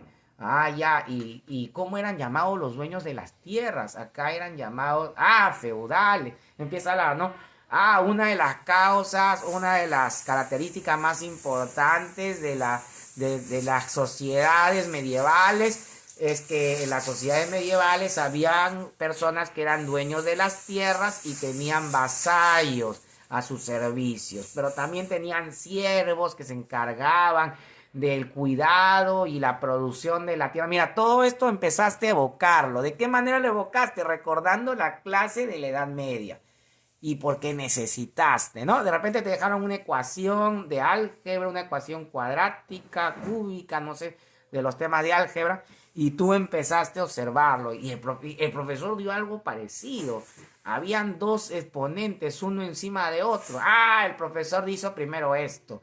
Hizo una descomposición y empezaste a hacerlo, ¿no? Recordaste lo que el profesor te había enseñado. Eso es una evocación, definitivamente muy frecuente en los exámenes de admisión, en los simulacros de admisión, que son importantes por si acaso. Así que el próximo simulacro, que lo vamos a programar probablemente para aquí a 2 semanas, por favor, espero que todos estén presentes en ese simulacro. No hay mejor prueba para demostrar si en realidad estamos comprendiendo las clases o si en realidad necesitamos recuperación y reforzamiento. Porque estás en Academus y tú tienes el derecho de decirle a los profesores, profe, la verdad que su clase estuvo interesante, pero creo que no he entendido mucho porque es muy compleja, porque es muy extensa, así que le agradecería, por favor, profesor, si puede hacer un reforzamiento de esa clase, porque encima he visto que en los exámenes de admisión hay cierta obsesividad de los maestros de preguntar sobre ese tema, y nosotros vamos a ayudarte a reforzar esas temáticas. Así que siempre tienes que estar interactuando con nosotros para poder apoyarte. Nosotros no somos adivinos para saber qué es lo que piensas, así que tienes que comunicarlo, ¿de acuerdo? Muy bien, ahora pasamos a las otras 2 fases de la memoria. ¿Ya? A ver, acá me pregunta, profe, me pregunta José Salazar, ¿cuáles son las formas más adecuadas de almacenar información? Bueno, hay varias técnicas para almacenar la información y evidentemente algunas de ellas tienen que ser muy visuales, visuales y además utilitarias.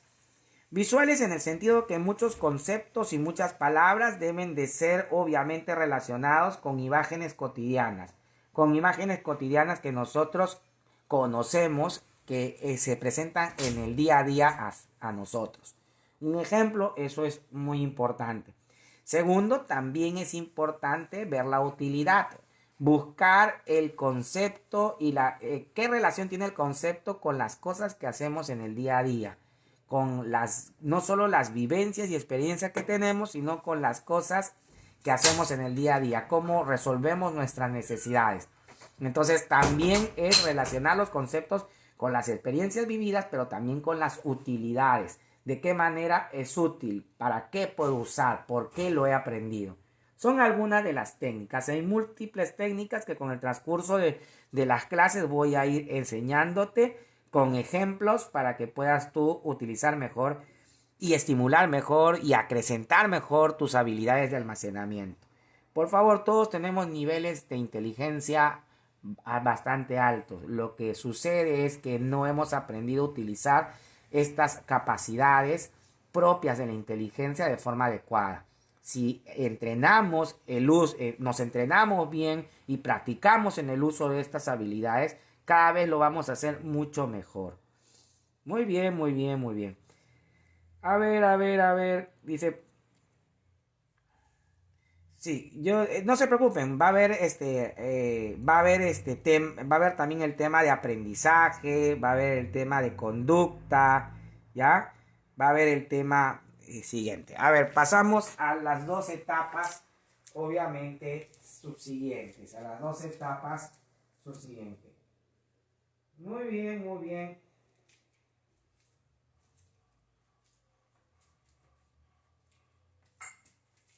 Continuamos.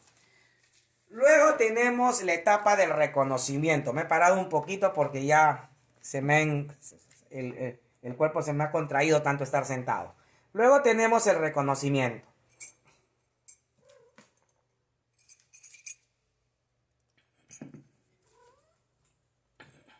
Vamos.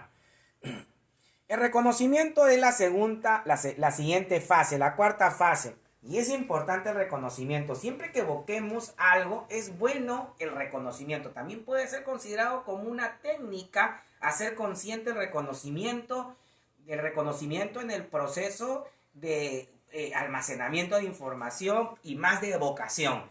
¿Por qué? Porque el reconocimiento nos permite a nosotros recordar e identificar que esta información que nosotros hemos evocado o que esta información que nosotros hemos guardado es parte de nuestras experiencias, han sucedido, nosotros lo hemos vivido. Ah, sí, fue la clase de tal profesor. Ah, sí, fue la clase de tal profesor, sí lo recuerdo, el profesor dijo esto, el profesor dio este ejemplo, el profesor hizo esta broma, ¿no?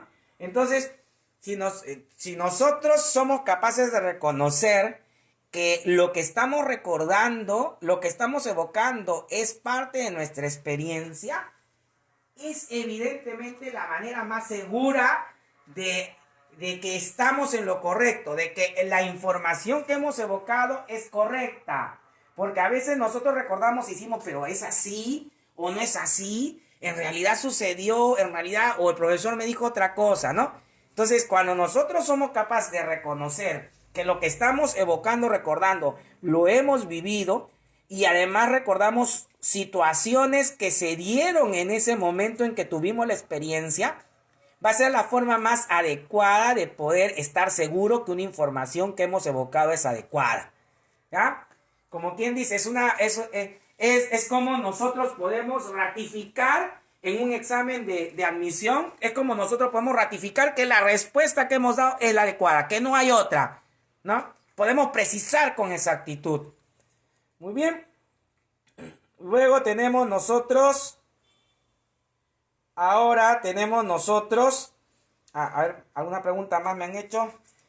Profe, en los casos de las mascotas, al aprender trucos, ¿qué tipo de aprendizaje es? Es un poco las mascotas tienen también inteligencia. Hay personas que creen que solo la inteligencia es una capacidad humana. Hay animales que también tienen inteligencia, pero definitivamente no son tan complejas como la inteligencia del ser humano.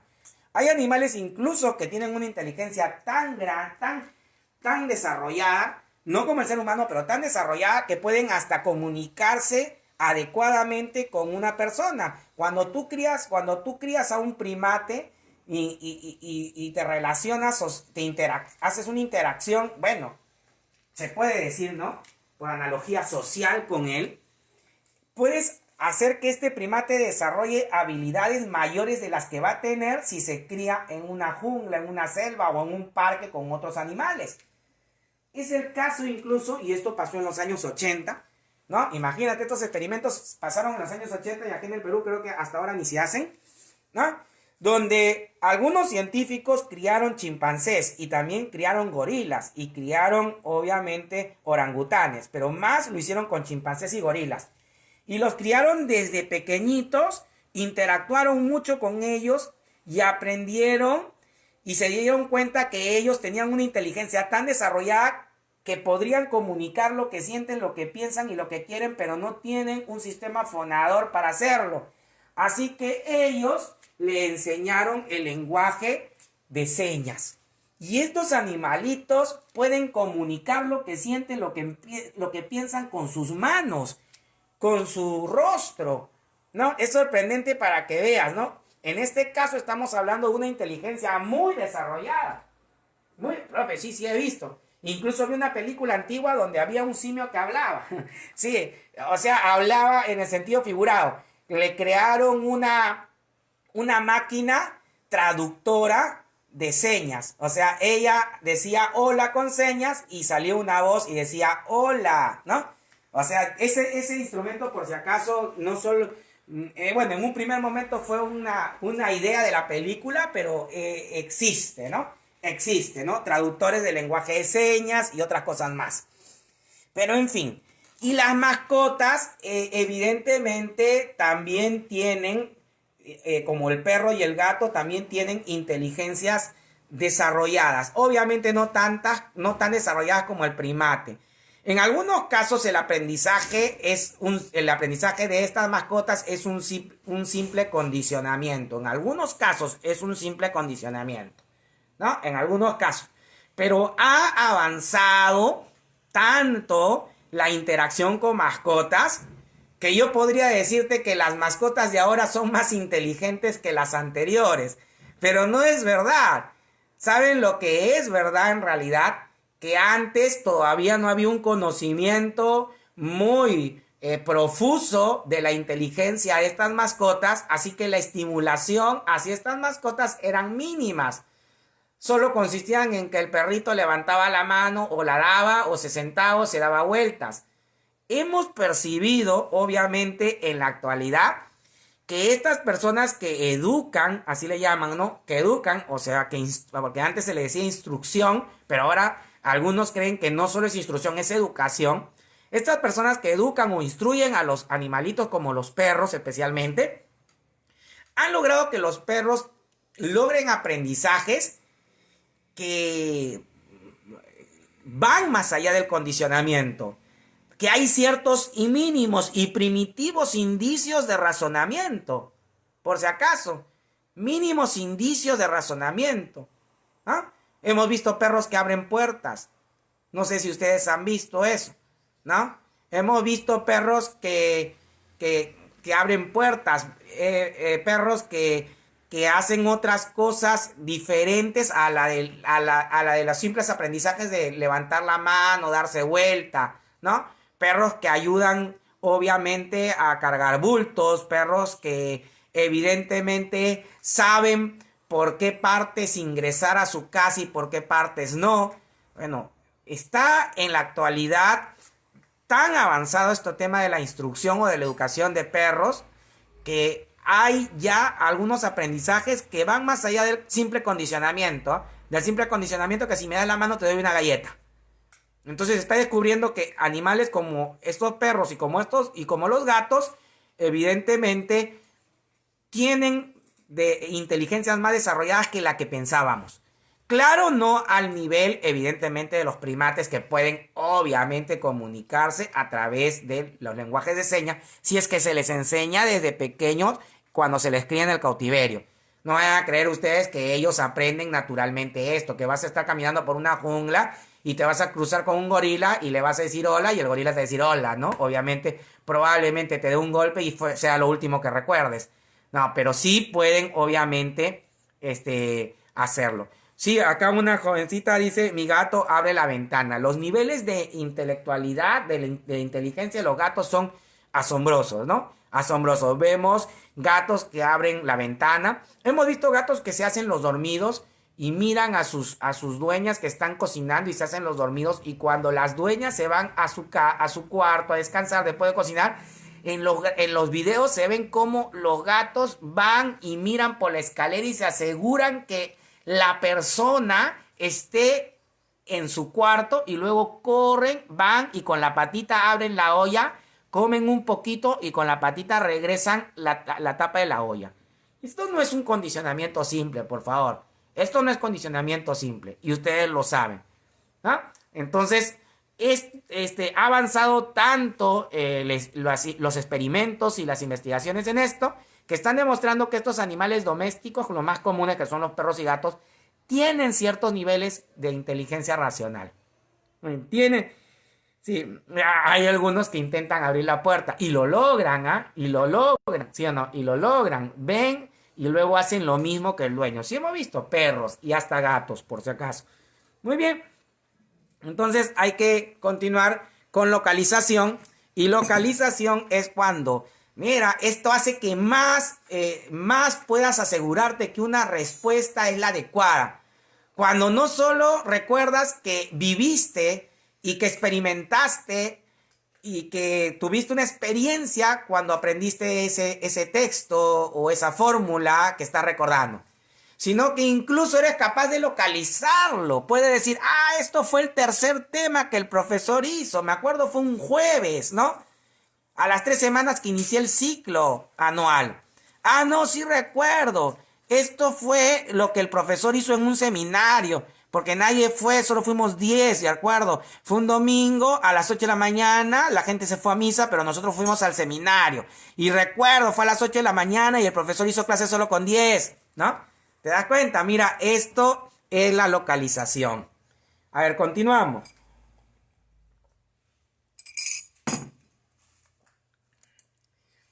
Algunos dirán, profe, demasiadas preguntas de los chicos y demasiadas respuestas. Créeme que todas estas experiencias que ustedes cuentan o que preguntan son importantes, ¿saben por qué? Porque le dan significado a cada temática que estamos desarrollando el día de hoy. Y te aseguro que cada temática, mientras más experiencias se cuentan y se debaten sobre cada temática, te aseguro que el almacenamiento es de mayor calidad. Y como es de mayor calidad, va a permanecer por más tiempo. Hay información que puede permanecer toda la vida. Eso lo vamos a ver en tipos de memoria.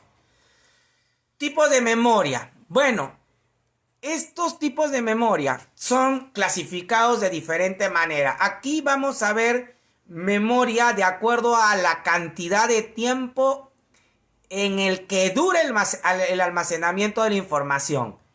Memoria sensorial. Existen estudios que todos los objetos, todos los estímulos que son captados consciente o inconscientemente por nuestros sentidos permanecen por fracción de segundos en nuestra memoria. Si no tienen significado, desaparecen. Si no son útiles, desaparecen. Si no son impresionantes, desaparecen. Pero toda la información permanece al menos por fracciones de segundo en nuestra memoria. Muy bien. Memoria de corto plazo. Es cuando almacenamos una información por algunos segundos o algunos minutos. Una compañera me dijo su número telefónico, el número telefónico al que tenía que llamar, 983-455-312. Entonces yo fui al teléfono y puse 983-485-312. Y llamé, hablé. Cuando me fui al salón, a la siguiente hora, dije, voy a volver a llamar a este teléfono.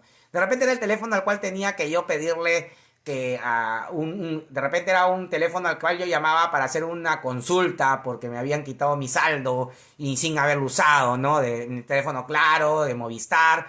Entonces fui yo, ¿no? Fui yo de nuevo al teléfono porque se me cortó la llamada a media consulta 2 horas después, en el siguiente intermedio, me fui y quise llamar de nuevo. Y luego 989, no lo recordaba. Y tuve que pasarle la voz a mi amiga. Por favor, díctame el número de nuevo. Y tu amiga te gritó el número de nuevo. Profe, en realidad solo permaneció menos de un minuto. Fui, marqué, hablé y luego a la siguiente hora ya no lo recordaba. Memoria a corto plazo. ¿Y por qué? No tuvo mayor significado. En ese momento ese número solo te significaba para pedir, obviamente, una consulta, ¿no? Lamentablemente no se llevó a cabo la consulta, ¿no? Y luego ya no lo tenías porque no tenía mayor significado, solo tenía significado para eso y por eso desapareció. Memoria a largo plazo es cuando algo tiene significado, cuando algo tiene significado, cuando algo tiene mucho significado y puede durar por minutos, por horas, por días, por años. Tiene que tener obviamente un significado, la información tiene que ser racionalizada. De repente tiene que ver algo con tus procesos afectivos, con tus emociones, con tus sentimientos, y esa información permanece por mucho tiempo.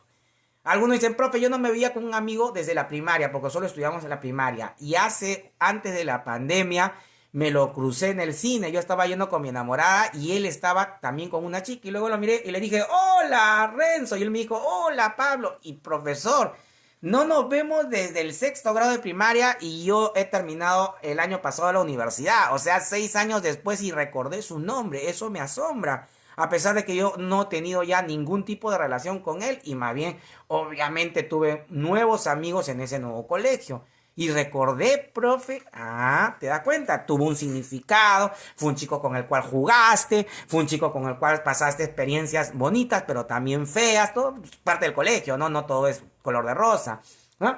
Profe, yo siempre utilizo el teléfono de mi casa y no veo en mi teléfono casa, yo siempre marco de frente. Claro, me da cólera porque ni bien estoy marcando y aparece casa, ¿no? Pero yo me lo sé de memoria. 5 20 30 01, 5 20 30 01, y cuando llamo al teléfono celular pongo 01 5 20 30 01. Profe, ¿y qué pasa? Porque tiene un significado, es obviamente el teléfono de tu casa, y siempre llamabas para saludar a tu mamá en los intermedios de la academia, o de repente tú vivías con tu papá y no con tu mamá, y la llamabas todos los días para ver cómo estaba y a decirle que la querías y que el sábado ibas a estar con ella y el domingo también, o para contarle tus cosas, ¿no? Múltiples cosas. Por eso ese teléfono es importante a largo plazo. ¿Sí? Hay poemas que de repente te recuerdas desde que eras niño, desde que eras adolescente. Mira, yo soy la generación Coquito. A mí me enseñaron con el libro Coquito, que todavía existe por si acaso, pero la gente prefiere otros libros, ¿no?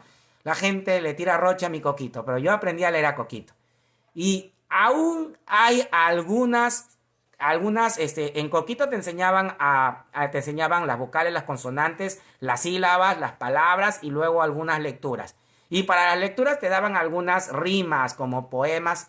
Y yo te cuento que aún recuerdo algunas rimas, algunos de esos poemitas que aún están en el Coquito. Y mira, yo llevé el primer grado de primaria el año 82. La profe, usted es de la edad del doctor Chapatín. Bueno, sí. Y el año 82, imagínate, me aprendí estas frasecitas y aún las recuerdo. Me acuerdo que había una frasecita que decía, a mi burro le duele la cabeza. El doctor le recetó una mosca en la oreja. A mi burro, no le duele nada. El doctor le sacó la mosca de la oreja y le dio mermelada. Mira, esta, pueden creerlo, ¿no? Mira, esto lo aprendí el año 1982. Asombroso, ¿no? Profe, en ese tiempo no había computadora, las pizarras eran de pared, utilizaban tiza, se sentaban de 3 en una carpeta como a cocachos aprendí. Sí. Y para que veas tú, es una memoria a largo plazo. ¿Sabes por qué? Porque evidentemente tuvo un significado para mi profe. Le gustaban los burros. ¿A qué niñito no le gustan los perritos, los gatitos, los burritos? ¿A qué niñito no le gustan las fábulas, no? Y no ha visto en una fábula hablar al burro con la zorra, al burro con el león, al burro con otros animales, ¿no? Entonces para nosotros era, buenísimo, buenísimo, ¿no? Entonces eso es para que veas que la memoria a largo plazo puede guardar información de siglos, ¿no? De siglos no, obviamente de años, de décadas, ¿no? Luego, sí, mejor lo digo, porque luego decir, el profe pues, está hablando tonterías, pues ni que fuera pues extraterrestre para vivir siglos, ¿no? Es un decir, ¿no? Es una expresión. A ver, como los cuentos que me aprendí de niño, por supuesto. No sé si alguna vez han ido a una fiesta y han puesto la hora loca, ¿no? La hora loca. Y en la hora loca colocan canciones de niños, ¿no? Y canciones que tú bailabas y cantabas en el kinder o en las fiestas infantiles a las que iba. Y es gracioso porque la gente empieza a bailar y se las sabe de memoria, ¿no? Es más, algunas son canciones que ni siquiera son de tus tiempos, pero todavía las siguen escuchando. Y la gente se las sabe de memoria, hacen hasta trencito, cantan hasta canciones de Hola Yola, me acuerdo. En el rancho bonito, o las canciones de Suxa, es la hora, es la hora, es la hora, ¿no? Y se las saben y son canciones desde niños, ¿no? O cuando escuchan pues que el famoso cuento de los tres chanchitos, ¿no?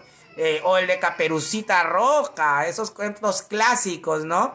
El de Caperucita Roja, o el de Soldadito de Plomo, o el de Patito Feo, se lo saben de memoria y ya pasaron 15 años, 13 años, 12 años. Eso es memoria a largo plazo y tuvieron sentimientos, emociones y significados en tu vida. Otros tipos de memoria. A ver, yo escucho mi novela favorita a las 4 p.m. Sí, definitivamente, y te felicito. Hay personas que dicen, ¿cómo voy a escuchar? Profe, ahora hay televisión, prendo YouTube y pongo y sale la novela en cómics, la novela ¿cómo se llama? En película, la novela en todo. Profe, qué primitivo, pero no, porque hay gustos clásicos. A mí también me gusta clásicamente escuchar. Tengo alumnos, no les miento, tengo alumnos de 18, 19, 20 años en la universidad y que escuchan La Inolvidable, ¿no? Imagínense. ¿Y quién escucha La Inolvidable? Algunos dicen, profe, usted escucha La Inoxidable, dicen, ¿no? Y hay gente que se sabe de memoria todas las canciones de esos cantantes de antaño, ¿no? Sí, es cierto. Y es importante eso. Otro dice, profe, Sapito tararara. Sí, esa canción era la señorita María. Esa canción era muy conocida.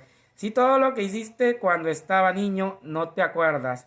Si que todo lo que hiciste cuando eras niño no te acuerdas, obviamente es probable que hayan experiencias muy intensas, hayan sucedido experiencias muy intensas y difíciles que pueden ocasionar que por represión uno no recuerde, ¿no? Puede suceder eso. Pero también puede darse el caso de una falta de estimulación y descuido, ¿no? Del uso de la memoria, ¿no? O el desarrollo de un carácter de indiferencia que hace que para mí, evidentemente, solo el presente sea bueno y el pasado haya sido divertido o no divertido, ya se olvidó. Hay también personas que desarrollan esto, ¿no? Pero más está relacionado con situaciones intensas, difíciles, ¿no? Que muchas veces hacen que nosotros aparentemente hayamos olvidado todo lo que vivimos, ¿no? Según los psicoanalistas, eso está en el inconsciente. Muy bien. ¿Cómo es posible que una persona pueda recordar algo de su infancia y otras no? Está relacionado con eso, ¿no? Primero con el significado que tuvo, las experiencias fueron más significativas, más adecuadas, más positivas, por eso lo recuerdas. Y en el caso de tu amiga o de tu amigo, no lo fueron, ¿no? Pues, también sucede que tú has siempre cultivado y estimulado el uso de tu memoria y esta persona no lo ha hecho, por eso con mucha facilidad olvida estas cosas. Y también está relacionado con las experiencias, ¿no? A veces han sido tan intensas y negativas y por eso hay personas que no recuerdan lo que han vivido, ¿no? Y también, por si acaso, hay también situaciones que están relacionadas con el cociente intelectual, con el alto cociente intelectual, ¿no? Y también con la alta estimulación del uso de la memoria, pero también con el alto cociente intelectual, ¿sí? Aunque no lo creas, hay personas que recuerdan cosas que vivieron hasta los 2 años. Profe, eso ya es un falso recuerdo, creo, profe. Sí, en algunos casos, pero en otros esta persona cuenta cosas y la mamá se queda asombrada. Oye, sí, pasó eso, yo nunca te lo dije, ¿no? Esto también es importante. También las intensidades de almacenamiento están muy relacionadas con ese tema. Muy bien, muy bien, muy bien. Este, sí. Entonces, acá tenemos memoria sensoromotora. Dice que esto es otro tipo de clasificación. Esto está relacionado con el tipo de información que almacenamos. La memoria sensoromotora está relacionada con los movimientos. Sí, nosotros evidentemente también guardamos en la memoria qué respuestas motoras debemos de dar ante qué estímulos, ¿no?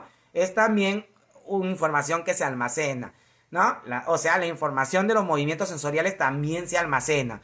La memoria social, que está relacionada con los procedimientos de razonamiento lógico, de las formas como debemos de interactuar, todas estas también están guardadas en la memoria. También, esto es una clasificación, no significa que sea una teoría real, ¿no? Hay personas que han clasificado la memoria de diferentes maneras.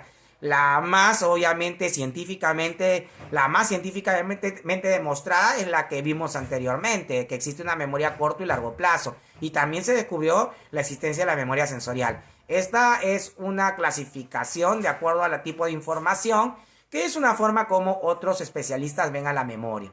Y la memoria emotiva, sí es cierto que también nosotros podemos guardar información relacionada a nuestras emociones y sentimientos. ¿Qué reacciones emotivas debemos de, obviamente, tener cuando tenemos ciertos estímulos relacionados? Hay que tener cuidado porque también hay que saber qué información le damos. Un ejemplo, una chica, Vanessa, de 16 años, salió con su hermanito de 3 o de 4 o 5 años al parque y justo ve que uno de sus amigos se acerca a saludarlo, uno de sus mejores amigos, y Vanessa le dice Carlitos, y Carlitos, emocionado, camina rápido, pisó una cáscara de plátano y se fue de espalda. Su caída fue tan graciosa que sus piernas se levantaron hasta el cielo y cayó. Vanessa se asustó, pero de todas maneras no pudo dejar de reírse. Riendo se acercó. Y tu amigo te decía, ya no te rías, y caga, y lo ayudaste a levantar. ¿Y saben quién vio eso? El niño. Su hermanito de 4 o 5 años vio. Entonces asoció caída, risa. Cuando estaba en el colegio, su maestra se cayó. ¿Y saben lo que hizo él? Fue a recogerla. Pero se empezó a reír. La tía se cayó, y fue a recogerla. En la libreta de control le llegó una anotación a la mamá y dice: Carlito se rió cuando su profesora se cayó y se fracturó la cadera, ¿no? ¿Han escuchado eso? ¿Y quién tuvo la culpa? Su hermana mayor. Entonces hay que tener cuidado porque hay muchos aprendizajes que se hacen observando, imitando. Hay que tener cuidado. Y luego tenemos la memoria, los dos tipos de memoria. Esto sí hemos hablado. Memoria mecánica, cuando el almacenamiento de información se da por la repetición constante de palabras, ¿sí? Y la memoria racional es cuando yo entiendo y comprendo el significado de las cosas que aprendo, entiendo su utilidad, la relaciono con mis vivencias diarias, con mis necesidades, con mis experiencias. Entonces, esto permanece obviamente guardado. Acá pregunta María, ¿cómo si fueres? A ver, acá, me he quedado en las preguntas. Desarrolla imágenes. A ver. Profesor, ¿cómo es posible que una persona pueda recordar algo de su infancia y otra no? Ya respondí. ¿Qué memoria interfiere? Bueno, estamos hablando de una memoria a corto plazo, a largo plazo, evidentemente, poco estimulada. Pero también estamos hablando de que la persona de repente no le dio mucho significado a esas experiencias, por eso que de la memoria a corto plazo no pasó a largo plazo y simplemente se olvidó. Muy bien, entonces hay que tener en cuenta esto, ¿no? Luego dice, desarrolla imágenes en la mente sin verlo, solo guiándose por los sonidos. Eso también es una técnica para poder desarrollar y estimular más el uso de la memoria, ¿sí? Cerrar los ojos e imaginar, ¿no? Eso también entra dentro de la relajación. Las personas se sientan, cierran los ojos y la persona que dirige ese procedimiento empiezan a hablar Imagínense que estamos en un lugar donde no hay sonidos, sí, no hay sonidos, solo puedes escuchar el sonido de tu respiración. Por favor, no hay nada, nadie habla, no hay ruido de animales, no hay ruido de objetos. Te empieza a explicar y tú empiezas, y luego hasta que te concentras y empiezas a escuchar tu sonido de la respiración. Luego, imagínate que en este momento alguien te ha dado una cucharada de azúcar o un chocolate en tu boca. Siente la textura, ¿no? Entonces, esto, aunque no lo creas, de imaginar lo que te dicen, y no solo imaginarlo visualmente, sino hasta táctilmente, eso desarrolla los niveles de memoria, de almacenamiento, por favor. Y la memoria racional también le hemos explicado, ¿no? Cuando yo le encuentro significado, utilidad y comprensión. Mayor tiempo, permanece mayor tiempo en nuestra memoria. Vamos a terminar rápido, por favor. Vamos a terminar rápido. Ya, acá, a ver. Como si fuera espontáneo, suponiendo el caso, recordé, llamaría. ¿Se podría decir que es la codificación de información? De esa manera podría recordarlo más rápido. Sí, depende de cómo lo has decodificado, ¿no? El significado en el proceso de decodificación. Por eso vuelvo a repetir, qué bueno que cada vez que avancemos ustedes cuenten historias o pregunten historias si están relacionadas para que el proceso de codificación esté más fortalecido con mayor tipo de información que explica estos conceptos. Sí está relacionado. A ver acá, eso es memoria social. Profesor, nos habló de la memoria locomotora. Bueno, está relacionado también con la memoria sociomotriz. Recuerden ustedes que hay diferentes formas de clasificación y a veces los especialistas utilizan palabras diferentes pero que son obviamente semejantes. En la asociación de un conocimiento con algo que lo relacionen en la vida cotidiana, así te será más rápido aprender algo. Por supuesto, tienes toda la razón, Andrew, totalmente de acuerdo. Si lo relacionas más con tus vivencias, más recuerdos o recuerdos mayores y de mayor duración vas a tener. El olvido es considerado como un estado generalmente involuntario que consiste en perder los recuerdos. Digo generalmente voluntario porque a veces evidentemente tú mismo quieres olvidarte de algo y te comprometes a olvidarte y tarde o temprano ya ni lo recuerdas. Pero a veces tanto quieres olvidarlo que lo recuerdas más. Profe, suena a canciones. Sí, pero en fin. Pero generalmente el olvido se da involuntariamente. Profe, sí, eso de verdad involuntariamente, porque a veces llego al examen y me da cólera, preguntan cosas de temas que han desarrollado y han explicado hasta 2 veces y me he olvidado, profe. Y no me diga que voluntariamente quise olvidarme, ni que fuera loco, yo quiero ingresar a la universidad. Sí, a veces es involuntario. Entonces hay que analizar por qué lo olvidé. Hay que analizar qué pasó, qué hice mal, por qué lo olvidé. Muy bien, consiste en perder los recuerdos. Muy bien, ¿por qué las personas se olvidan? Desuso. Cuando nosotros no utilizamos la información o cuando esa información ya carece de utilidad, no necesariamente es información mala, simplemente fue buena, pero en un momento y ahora ya no es útil, entonces se olvida. Muy bien. Eso se llama desuso. Muy bien, represión. Es un mecanismo inconsciente por el cual nosotros podemos olvidar aquello que consideramos que fue negativo en nosotros, que nos disgustó, aquello que nos alteró, que nos incomodó, que nos hizo sentirnos mal. Esto lo olvidamos. Muy bien. Interferencia. Puede ser retroactiva, puede ser proactiva. Es cuando una experiencia o algo nuevo te hace olvidar algo del pasado. Pero también puede ser que algo nuevo te haga más bien recordar el pasado y te haga olvidar lo actual. Mira, la interferencia puede ser retroactiva cuando la nueva información hace que te olvides de la antigua. Ah, profe, entonces tenía razón mi amiga, un clavo saca otro. Ah, eso depende. Depende de qué tipo de clavo, ¿no? Porque puede suceder más bien que la interferencia sea proactiva. Más bien ese clavo te hace recordar más al anterior clavo. Así que tengan cuidado de eso, ¿ya? Entonces, retroactiva cuando una información nueva te hace chancar o olvidar la anterior. Y obviamente la proactiva es cuando en vez de lo nuevo te hace olvidar lo antiguo te hace olvidar lo nuevo. Más bien lo nuevo te hace valorar más lo antiguo y lo recuerdas más. Muy bien. Y por último, las anomalías. Para terminar, aquí tenemos, ¿qué es amnesia? Amnesia es la incapacidad de evocar recuerdos. ¿Por qué sucede la amnesia? La amnesia puede suceder por situaciones naturales. Un ejemplo, Una de las causales son situaciones naturales y bueno, también se le llama amnesia. Un ejemplo, ya eres anciano y bueno, el deterioro cognitivo es obviamente una característica propia de la ancianidad y se presentan lagunas, ¿no? Y evidentemente no solo disminuye la capacidad de análisis, sino también de almacenamiento de información y muchos recuerdos se van. Estas lagunas producen obviamente una amnesia selectiva, se va perdiendo poco a poco información. Luego también hay amnesia progresiva que también puede formar parte de algo natural, como también puede formar parte de enfermedades. Hay enfermedades mentales como obviamente bueno, hay situaciones como la demencia senil que se presenta en ancianos, donde la persona poco a poco va perdiendo, obviamente, la memoria. Poco a poco va perdiendo la memoria. Y hay otros trastornos que implican la pérdida de memoria progresiva hasta que la persona pierde hasta la capacidad de poder caminar y hablar. Muy bien, muy bien. Y luego tenemos nosotros la memoria, la amnesia total. También hay amnesia parcial, por si acaso. Otra de las causales de la amnesia no solo son causas naturales o trastornos o disfunciones de la memoria, enfermedades directas que atacan a la memoria, sino también hay también la amnesia producto de golpes, ¿no? Accidentes que golpean y lesionan el cerebro, áreas del cerebro que impiden recordar. A veces es parcial, se olvida solo ciertas cosas, a veces es total, se olvida todo.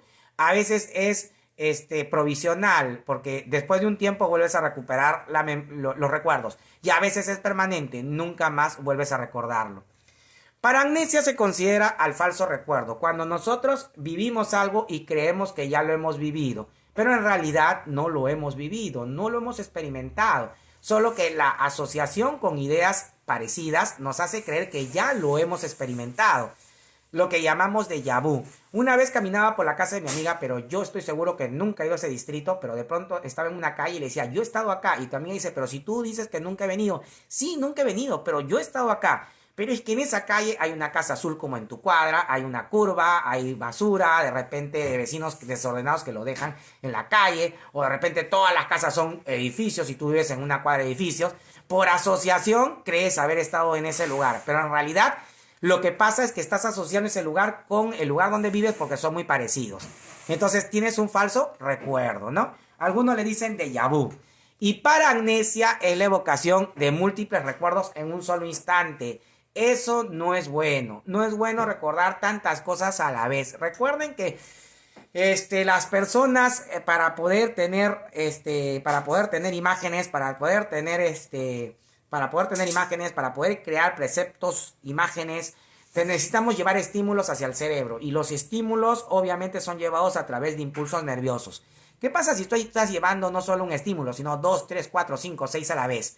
Estos impulsos nerviosos son múltiples. No vayas a creer que toda esa información va en un solo impulso nervioso. Son múltiples impulsos nerviosos que van a la vez al cerebro. Entonces, en el camino pueden colisionar, pueden rozar, pueden hacer fricción. ¿Y los impulsos nerviosos qué son? Los impulsos nerviosos son, obviamente, informaciones eléctricas. Son, obviamente, impulsos de material eléctrico. Por eso es que algunos, cuando las personas tienen infartos al cerebro, cuando tienen parálisis de partes del cuerpo, la gente dice hizo cortocircuito. Ah, ¿te das cuenta? Porque lo relacionan con los impulsos nerviosos. Entonces llevar 10, 8, 7 estímulos para poder evocar 7, 8 cosas a la vez no es bueno, no es adecuado y hasta puede ser peligroso. Entonces hay que tener cuidado. Es más, algunas personas cuando tienen problemas y están constantemente pensando en 4, 5, 6 cosas a la vez mientras que estudian y escuchan al profesor, sienten que les duele la cabeza, sienten horribles punzadas. Eso está relacionado y eso es lo que causa la paramnesia, perdón, la hipernesia, ese era ahí le he puesto mal, paramnesia, es decir, hipernesia, ya, discúlpeme, hipernesia. La hipernesia entonces es cuando llevamos o hacemos evocaciones múltiples en un solo instante. Recuerden por favor, aquí equivoqué y debe decir hipernepsia, ¿ya? La tercera, hipernepsia. No se preocupen que lo voy a corregir antes de mandarlo. Ya les mandé las diapositivas de lógica, pero espero que las hayan aprovechado. Y también, obviamente, ya les envié a ustedes obviamente ya les envié a ustedes la información de la maratón del día domingo que tuvimos. También se lo mandé, colgué las imágenes colgué las imágenes en el Facebook del grupo. Chicos, les agradezco y ya se me cruzó, tengo que hacer otra clase. Por favor, me disculpan, voy a ver las preguntas que ya no respondí para mandarle las respuestas. Les agradezco su participación, les agradezco su constancia. Espero que hayan ustedes aprovechado al máximo y les pido por favor que me disculpen no poder responderle todas las preguntas en este momento, pero voy a seguir respondiéndole por interno cuando vea en el chat las preguntas que han hecho. Espero por favor que puedan llegar a casa. Bueno, están en casa, perdón, que puedan repasar la información cuando les llegue las diapositivas, ¿sí? Y mándenme las preguntas que quieren, ¿ya? Cuídense mucho, cuídense a su familia, cuiden a su familia, hasta la próxima, ¿ya?